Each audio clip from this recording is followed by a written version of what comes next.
Good afternoon, and thank you for joining us for an MP webinar covering recruiting in 2022, proven tactics for landing talent amidst the Great Resignation. I'm Katie Kreider, Marketing Specialist here at MP. For those of you joining us on a webinar for the first time, MP is a full-service human capital management company. We offer a complete suite of products and services to support organizations through the entire employee lifecycle, including recruiting, HR, payroll, benefits administration, time and attendance, and compliance assistance. We support our clients with cutting-edge technical solutions, as well as proactive, reliable service and deep HR and payroll expertise. At MP, we are wired for HR and help our clients succeed by aligning their people strategy with their business goals. I'm excited to introduce your presenter for today's program, Erica Sutton. Erica is the Director of RPO, Recruitment Processing Outsourcing, Services at MP. She has been in the talent acquisition field for over 10 years, holding various positions in agency staffing and corporate talent acquisition. Prior to joining MP, Erica was the Senior Director for the talent acquisition team at a noted global company. She holds a bachelor's degree from the University of Southern Indiana. Just a few housekeeping issues before we get started here today. If you would like to submit a question during the program, please use the Q&A feature at the bottom of the screen. And as a legal disclaimer, this training is intended for educational and informational purposes. While we hope you learn a lot today, we are not attorneys and the information should not be construed as legal advice.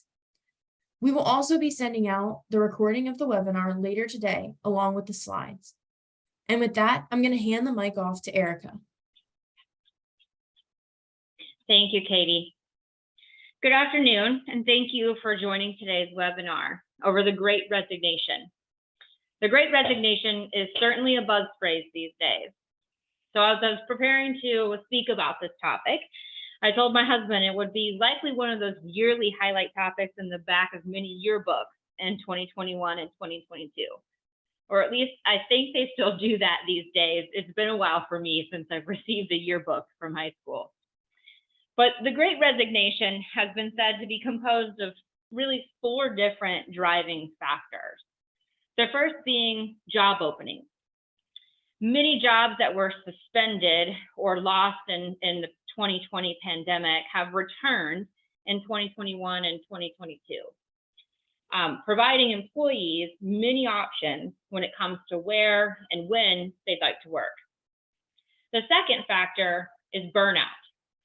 For many industries, especially in healthcare, as we all know, the pandemic caused massive amounts of burnout and a lack of a work-life balance.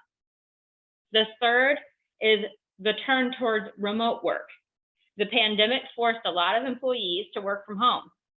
When employees were told to return to the office, many of them didn't want to and potentially looked for other options for employment. Lastly, the reevaluation of priorities. Being forced to stay at home caused many people to reprioritize things in their lives. Many employees felt like they were overworked, underappreciated, causing them to look for other jobs, and leading us to the point of the Great Resignation. According to SHRM, in 2021, 47 million Americans left their jobs. That equals about 23.5% of the total US workforce. And here at MP, we've seen that continue into 2022. So today, I'm going to discuss some tactics to attract and land talent amidst the Great Resignation. Together, we're going to discuss how to widen your talent pools, how to hire recent college grads and really everyone else, and different tools to use to streamline your hiring process these days. So let's go ahead and jump into some of the tactics to widen your talent pools, giving you a competitive advantage in finding talent these days. One of the first things we would advise on a new job posting would to be remove the requirement for a college degree, unless it's 100% necessary for the role. Many companies, even the one that I previously came from, were looking to do this prior to the Great Resignation and have reconsidered the requirement to have a degree for a specific position. Generally speaking, a person's educational credentials are not the only indicators of success of that potential applicant. Companies are now looking at their approach to hiring to factor in skills, experience, and potential. Along the same lines as looking at removing required degrees, it would also be recommended to drop preferred qualifications from the job postings or descriptions you may have. You've probably heard the following highly quoted statistic, which I've heard a few times in my career. Men apply for a job when they meet 60% of the qualifications, but women only apply if they meet 100% of them. This actually tends to be true for all applicants these days. Filling out a job application takes time and effort. When candidates are searching for a position, they're looking to apply for jobs in which they have the best chance of getting an interview. Listing too many qualifications will certainly narrow your applicant pool and cause those who are maybe passive to not apply or to not take the time to fill out a lengthy application for your position. Dropping required degrees and preferred qualifications, like we just discussed, may also help remove some unnecessary barriers for applicants. For many people, a college education can often be more indicative of access rather than a person's aptitude, which would allow you to source from more diverse talent pools, in turn, widening your availability of applicants. A way to help ensure that you're able to source from more diverse pools would be offering remote work when possible. By opening up the area that you're able to hire from, you could bring in more diversity to your organization, as the demographics for a position like maybe one of those in my hometown where I grew up in a small Vincennes, Indiana, would be much different than the town I currently live in Cincinnati, Ohio. Offering remote work would also ensure you're able to capture more of the available candidates for your position, as you would be casting a wider net. Not to mention, it is one of the top reasons employees are looking to switch jobs these days. According to a 2022 study by Owl Labs, 74% of workers say that having a remote work opportunity would make them less likely to leave a company. Not only will offering a remote work option, if possible, benefit you in hiring, it will also pay in the retention of these employees. Similarly to offering remote work, if not possible, potentially offering a more schedule flexibility will assist in generating a larger pool of applicants. Out of the pandemic came the switch for a better work-life balance with the work from home culture. Think about the time that was saved and commuting and travel. And today's candidates want and desire the flexibility in their schedule to handle normal life tasks while working. Offering part-time schedules could also be of benefit in widening your talent pool. So part-time work could open up to college students, parents looking for a reduced schedule, previously retired employees, etc. The final recommendation would be to consider hiring applicants with criminal records. Taking a look at your company's adjudication matrix for background screens and re-looking at policies on hiring people with criminal records would help address the shortage of labor, as well as give a second chance to those in need. So taking some or all of the above into account in your talent acquisition strategy would definitely strengthen your ability to hire talent during the Great Resignation. Let's discuss some tips for hiring recent college grads and everyone else, really, especially when it comes to job postings and your employer brand. So the first tip would be to update your job postings if needed.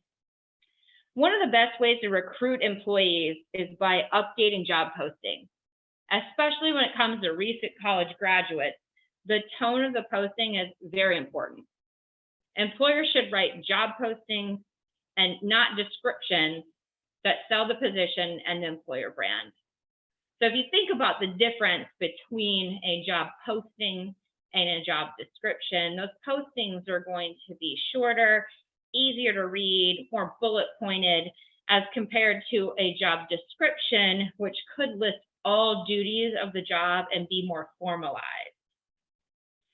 Perks and compensation should be listed and easy to read and review.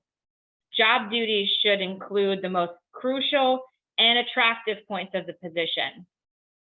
A job posting should be easily readable in a few moments and not be lengthy and list every duty and function of the job, as I just stated. So you really have just a few moments to capture the attention of a potential applicant.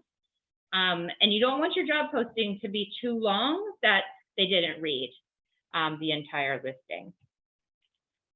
List out the perks and the compensation in the job posting. So listing these details will help you sell the position to potential applicants. As we discussed a bit ago, filling out an employment application takes time and effort from a candidate. Candidates are really looking to apply to only those positions in which they feel like they're a match for, and at a company that they feel like that's a match for them as well. So make sure to list everything out and sell yourself to those potential applicants. As previously stated, offering remote work, if possible, can help extend your hiring pool and create avenues for more diverse talent. Recent college grads are also looking for work-life balance, which remote work offers a bit more. So be sure to list this if it's a benefit of the position, or even a hybrid work environment, which is also attractive these days. Be sure to discuss and highlight the employer brand. One of the best recruiting tips to land new talent on the market today, it's critical to showcase the employer brand. So list out, potential perks that you have at your company. So like employee review processes, community service initiatives, special medical benefits, company values, team gathering, team building events, and any sort of things that you can offer the employee as an additional benefit to joining the organization helps build that strong employment brand to sell to the applicant. Ensuring the company has an online presence.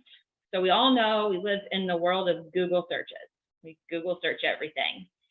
This also applies to talent that is looking for a new position. They're searching for reviews on platforms like Glassdoor, LinkedIn, and Indeed. I know I did. So be sure your company has a presence that correctly reflects the employer brand. If you don't have good reviews, work on getting them. Post forums for employees to share feedback openly. Take that feedback to heart and consideration, and ask that they share positive experiences with others if they'd like. And that comes to, work on accumulating good reviews online if you don't have them. So we all know reviews are written either for the very good or the very bad. And so working on, really accumulating good reviews from your current workforce, or those that feel very strongly about working at your organization, and making them personal to people who are looking to, apply to your organization. There are also a few things you can do as part of the interview process to attract talent. In 2022's tight labor market, it is vital to advertise competitive compensation if possible. Employers should perform compensation analysis and ensure that they supply competitive salaries or pay rates. They should also be providing competitive benefits packages, PTO, etc.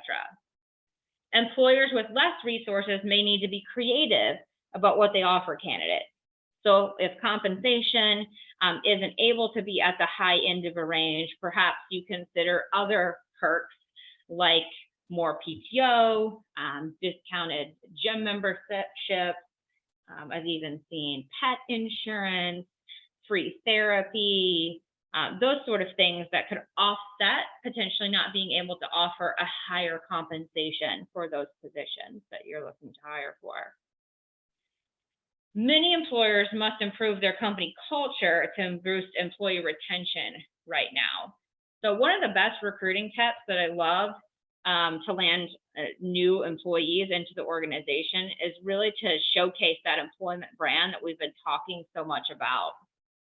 Interviewees and interviewers at every stage of the hiring process should be ready to discuss the perks of working at the company and why they joined and enjoy working there. So I think that's a question that a lot of applicants ask, or at least myself, I did, when interviewing for other positions is, why did you join the company? What keeps you at the company? What do you like about working at the company?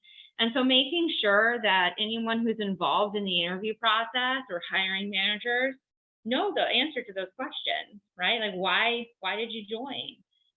What keeps you here? What can I look forward to in joining?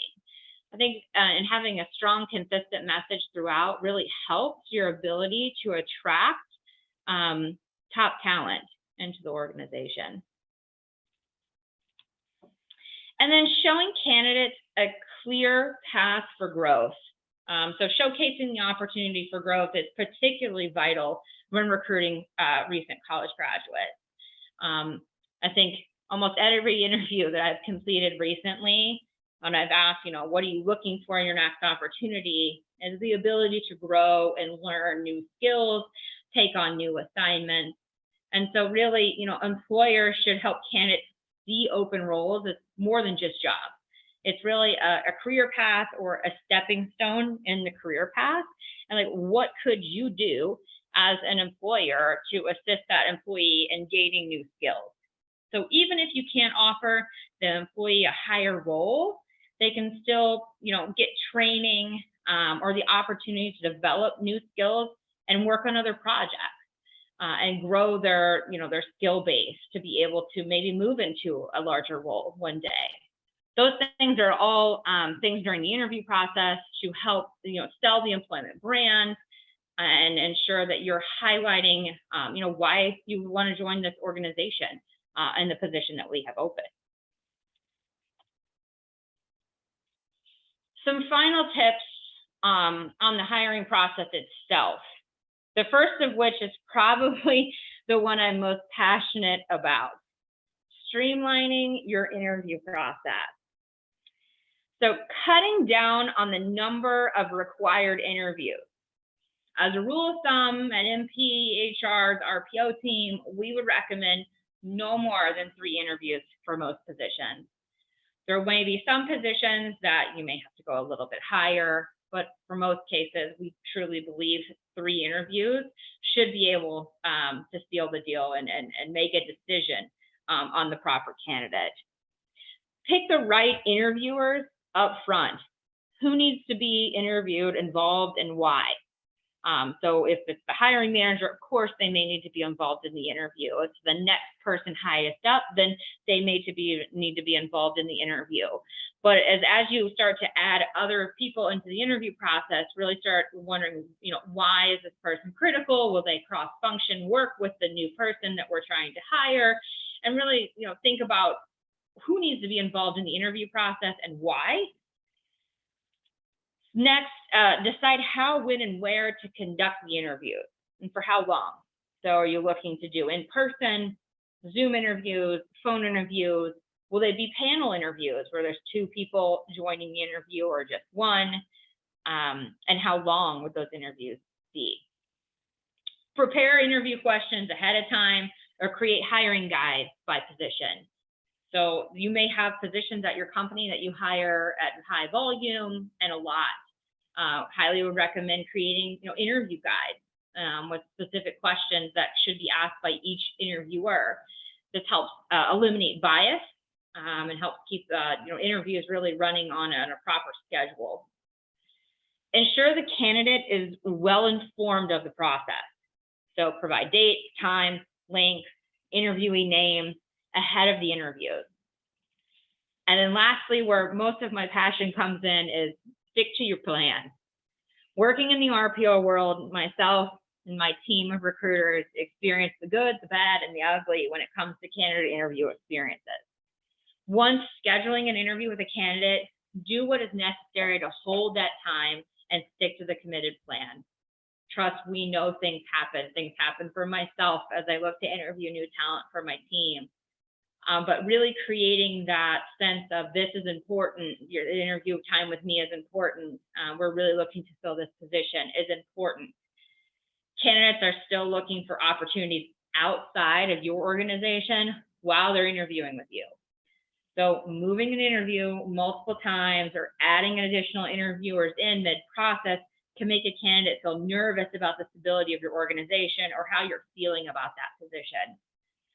So once you have done, kind of the 6 things I talked about, stick with the plan, and then execute that plan. If it doesn't work, for the first round of interviews, maybe you go back and look at it for the next round of interviews to tailor it then. But once the plan has been communicated to the candidate, try as best you can to stick to that. Otherwise, you risk losing that talent. Once a candidate is identified, they extend the offer. I've worked for organizations previously that have sometimes required a 7-layer approval process to extend your offer through the delegation of authority. That sometimes could take a week and a half or longer. So know ahead of time who in your organization needs to sign off on a candidate offer and make sure that they're looped in and prepped about the position. They should not be hearing about a candidate that you're taking to offer just at the time of offer. You should know the reason why the position is open and know at some point you will bring a candidate to offer and want to move quickly.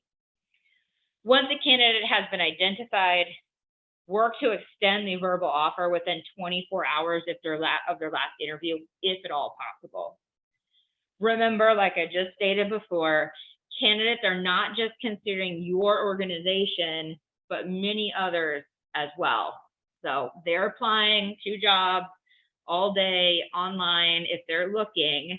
And so if you're able to extend the offer quickly, it may pause them from finding that other opportunity to apply for.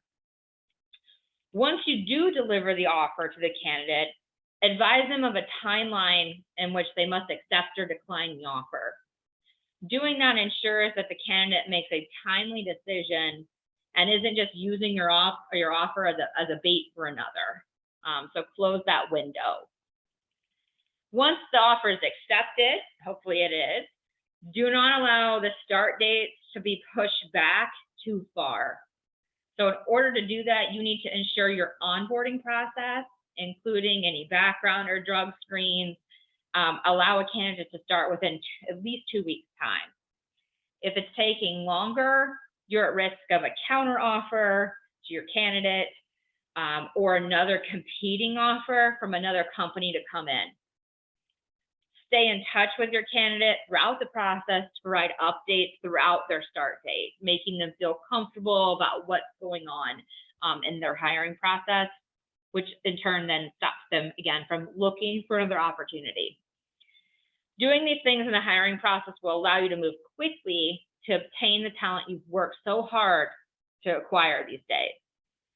So speaking of moving quickly and being efficient, applicant tracking systems, are also referred to as an ATS, is a software application that enables the electronic handling of recruitment and hiring needs. I'm going to take a few minutes now to discuss some benefits of implementing or having access to this tool.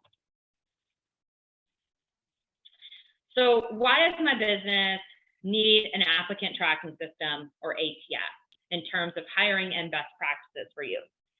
So an ATS reduces time spent with administrative tasks. An ATS software allows you to speed up your recruitment process and save yourself or your team a huge amount of time for more important tasks. Stop manually publishing your listings on job boards one at a time, or sending follow-up emails individually to each candidate. An ATS allows you to do all that with just a few clicks, or in some cases can even automate it for you. An applicant tracking system also provides better and faster resume screening. So everyone agrees that it's overwhelming for recruiters, for hiring managers, to manually screen every incoming application for a new job opening. Some of the jobs at NPHR that we post receive around average 250 applications. It is a heavy workload for only 4 or 6 of the candidates to make it to the interview round. And ATS automates the initial screening of all applications using different algorithms to match candidates against the different job requirements that you may have set in there. Those who do not meet minimum requirements of the position could be rejected, and the rest ranked accordingly to the qualification indicators. So in turn, this allows your recruiting team, your HR team, operations, to really focus time on the applicants who fit those qualification indicators. And it also, reprioritizes their time towards the correct, hiring pool. An applicant tracking system does also facilitate collaborative hiring between teams. So the ATS comes with amazing features that facilitate collaborative hiring. HR teams can easily and quickly share notes, ratings, resumes directly from the database with anyone in the decision-making process. Collaborative hiring has major benefits for companies, such as allowing them to assemble more diverse and more successful teams. Utilizing an applicant tracking system improves the quality of hires. The quality of hire also gets improved using applicant tracking systems. And there are many reasons for that to happen. For instance, thanks to the initial matching of candidates we just talked about, recruiters only engage, or HR only engages with the best candidates in the applicant pool. Also, with the automation of administrative tasks, recruiters have more time available to engage with candidates in the selection process. So they're not spending their time manually emailing those who are not qualified, or calling those who are not qualified to notify them, or even worse, not notifying them at all, causing maybe a negative candidate experience. This means that those that are qualified, they can gather more information and make more complete assessments of the candidate before making a hiring decision or choosing to move that candidate on through the hiring process. Doing all of this speeds up the recruitment cycle. Having all candidates' information centralized and organized in one single platform gives recruiters faster access to the hiring process overview. So think about the days when we did not have this, and maybe resumes were lying on desks and no one had access to view all of the information for candidates.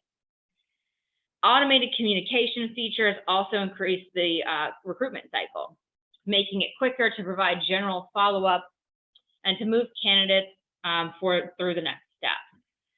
Overall, an applicant tracking system allows recruiters, HR, or hiring managers to develop and execute a more efficient workflow. It also boosts the employer brand. I think that's beyond the Great Resignation, something that I've mentioned quite a bit, is the employer brand throughout this webinar. A consistent and engaging recruitment process strengthens your employer branding. With an ATS, your company can attract and engage more candidates. Features like fully branded career pages, for example, allow you to impress candidates and improve your talent pipeline. It also enhances the candidate experience. Besides building a more efficient hiring process, the ATS can enable an enhanced candidate experience, which is key for the success of your hiring process. So an applicant tracking system can send automated emails at different stages in the process based upon what you would set up in there, which really allows efficient and effective communication to happen to candidates, no matter what stage they're in the hiring process. After all, those candidates may become your future ambassadors. And while they may not be a fit for the position you have open today, you don't want to discourage them from applying in the future to something they would be an amazing fit for. So the MP RPO team, we have assisted with the implementation of the applicant tracking system to support many of our clients. Clients who have implemented recently have capitalized on streamlining their hiring process, as well as taken some of their time back in their day by automating these processes. So I've highlighted just, for the last few minutes, some ways to streamline your hiring processes, tips to hiring recent college grads and everyone else, and just some general tips on how to maybe move faster, quicker, more efficiently through the hiring process, which is what we find is critical these days, as candidates are open to many different opportunities that are available to them. So I'd love to take the next few moments of our time together to answer any questions that have come in through the Q&A feature. So if you haven't had the chance, I've been talking for about 25 minutes or so, to insert anything into Q&A, now would be your opportunity. If I've discussed anything that you have any additional questions on, or would just like to throw something out to the group. So I'll go ahead and open that up on my screen here and watch as those come in.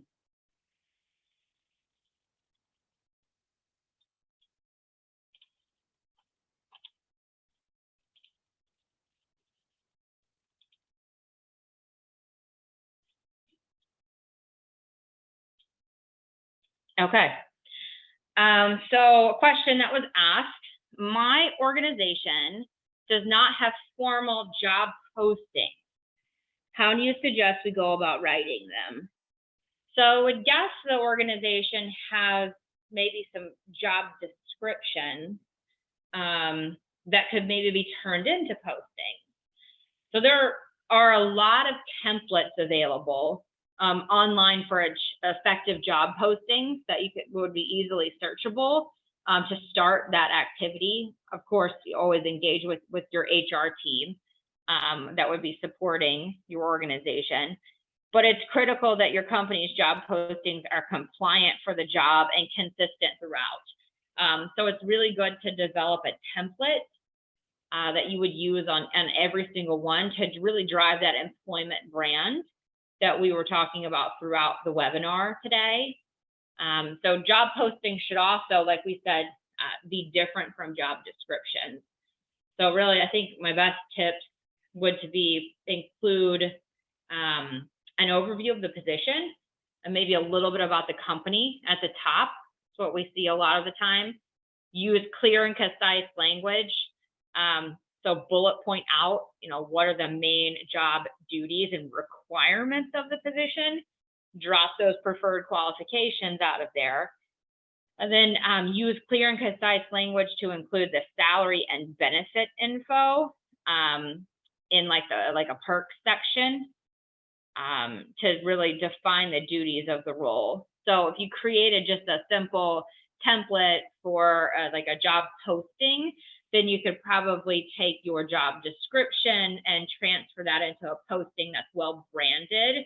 Of course, like I said, if you have an HR team, you'd want to work with the HR team and marketing to work and make sure that all the language and things make sense. But it's always good to start with a template that is always going to be used throughout the organization. So good question. Thank you. Oh, here's a good one. If my company cannot offer remote work, what other things have you seen be successful in lieu of that? And so I think I probably said 3 or 4 times offering remote work was definitely something to differentiate yourself within the market these days as an employer.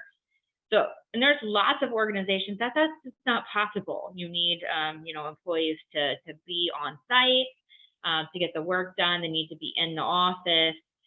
They need to be in the plant, wherever. But other things you could offer, if possible, be schedule flexibility. So maybe you can't offer full remote work, but what could be done to offer flexible schedules in lieu of that? And then, like I mentioned before, probably non-traditional employee benefits.